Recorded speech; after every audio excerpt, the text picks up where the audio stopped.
Sir Rahul Gandhi आए और उन्होंने बिहार में जो जातिगत जनगणना हुआ है उसे उन्होंने फेक बताया है। तो अपने फर्जी आदमी जिनका नाम आप ले रहे हैं, फर्जी मैं इसलिए कह रहा हूँ कि सारे चीज़ों की तथ्यात्मक जानकारी उनको नहीं रहती है। एक तो पहले उनको ये जानकारी होना चाहिए कि बिहार में जो जातीय जनगणना हुई वह उस वक्त निर्णय लिया गया जब भारतीय जनता पार्टी सरकार में थी और सभी दलों ने समर्थन किया था। उसमें उनकी भी पार्टी थी और भारतीय जनता पार्टी के साथ नीतीश जी के नेतृत्व में चलने वाली एनडीए की सरकार ने जिस जातीय गणना का निर्णय लेकर इस कार्य को शुरू कराया था, उस कैबिनेट में मैं भी था जिस कैबिनेट में इस काम के लिए राशि की स्वीकृति दी गई थी। तो उस काम को शुरू कराया और बाद के दिनों में फर्जी तरीके से लोग सरकार में आ गया था। तो जिस वक्त ये काम चला उस वक्त उनकी पार्टी भी सरकार में शामिल थी। अब उनको स्वयं मालूम नहीं है कि जो यह काम हुआ तो उनकी पार्टी के सरकार में रहते हुआ, तो यदि वो इसको फर्जी कर रहे हैं इसका मतलब उनका पार्टी भी फर्जी है। सर एक और सवाल है, मैं पूरी बात सुन लीजिए। यदि वो इसको फर्जी कह रहे हैं तो इसका मतलब कि उनकी ही पार्टी सरकार में थी, पार्टी भी फर्जी है।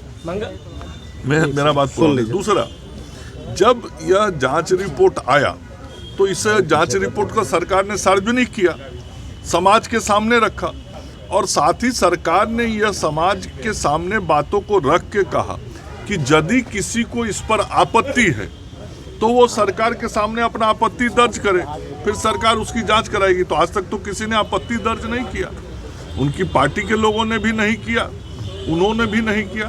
तो कुल मिला के फर्जी जानकारियों के आधार पर बयान देने वाला नेता भी फर्जी ही होता है। इसलिए राहुल बाबू फर्जी जानकारी के आधार पर फर्जी बयान दे रहे हैं। हम लोगों के नज़र में वो नेता भी फर्जी ही हैं। अच्छा, ये मांझी जी कह रहे हैं कि दिल्ली में टिकट नहीं मिला, झारखंड में नहीं मिला, बिहार में अपना औकात बता दें और रोहिणी जी को का ऑफर भी मिल रहा है। सभी हमारे सम्मानित जो एनडीए के नेता हैं, आप लोगों को उसकी चिंता नहीं करनी है। हमारे जो सभी सम्मानित एनडीए के नेता हैं वह केंद्रीय स्तर पर बैठते हैं, सब बात होती है और सब निर्णय होता है। महागठबंधन के नेता कर रहे हैं डूबती नैया को पार लगाएंगे मांझी जी को अगर। अच्छा बताइए ना, डूबती नैया उनका ना है। अब ये ना 4 गो सीट पर चुनाव लड़े, लाजो नहीं लगता है सब बतियाने में। 4 सीट पर हार गए तो वो अभी अब कोई बेशर्मी का हद पार करके बात करे तो क्या कहना है। पारस जी वाला हाल करेंगे कह रहे हैं। मैं कह रहा हूँ कि अब इससे बड़ा बेशर्म कौन होगा। अभी 4 सीट में जनता, बिहार का जनता चुनाव हरा दिया, तब वो इस तरह से बात कर रहे हैं, तो अभी तो बेशर्मी की प्रकाष्ठा है।